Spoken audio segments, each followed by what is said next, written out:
পোনা মাছ তো আমরা সবাই খাই, কিন্তু এইভাবে কখনো কি রান্না করে খাওয়া হয়েছে? এই রান্নাটা কিন্তু আমার শাশুড়ি মা তার শাশুড়ি মার কাছ থেকে শেখা এই রান্নাটা।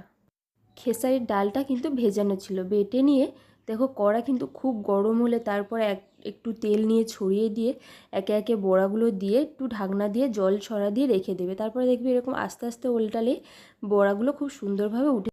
তোমরা মসুরির ডালও ব্যবহার করতে পারো, যে ডাল ব্যবহার করো না কেন, কষ্ট করে একটু যদি সিলে বাটতে পারো তার টেস্টটা খেয়ে দেখবি আলাদা রকম হবে। তো আমি মাছটা ভেজে নিয়েছি, দেখো আমার বড়াগুলো কতটা সুন্দর রেডি হয়ে গেছে। এখানে নিয়েছি আলু, কড়াইতে আলু লবণ হলুদ দিয়ে জল দিয়ে ঢাকনা দিয়ে দেবো। দেখবে আলুটা একটু সিদ্ধ হয়ে দেখো এরকম কালার চলে আসবে, তো এতে ভয় পাওয়ার কোনো কারণ নেই। একটু ঢাকনা দিয়ে রাখলেই কালার চেঞ্জ হয়ে যাবে। তো আমি এখানে মাছ আর যে বড়াগুলো করা ছিল দিয়ে দিয়েছি, 10 মিনিট ঢাকনা দিয়ে তারপরে নিচে নামিয়ে নিয়েছি, নিয়ে একটু জিরে বাটা দিয়ে দিয়েছি। তারপরে কড়া গরম হলে সর্ষের তেল আর এটা 5 ফোড়ন দিয়ে ভালো করে নাড়াচাড়া করে একটু আদা বাটা শুকনো লঙ্কা দিয়ে ভালো করে নাড়াচাড়া করে সঙ্গে সঙ্গে কিন্তু তরকারিটা ঢেলে দেবে, দেরি করবে না, দিয়েই সঙ্গে সঙ্গে ঢাকনা দিয়ে দেবে, নাহলে যে মশলার সেন্টটা ওটা উড়ে যায়, গেলে অতটা সুন্দর টেস্ট আসে না। তো দেখো আমার তরকারিটা প্রায় রেডি হয়ে গেছে, কতটা সুন্দর দেখতে লাগছে।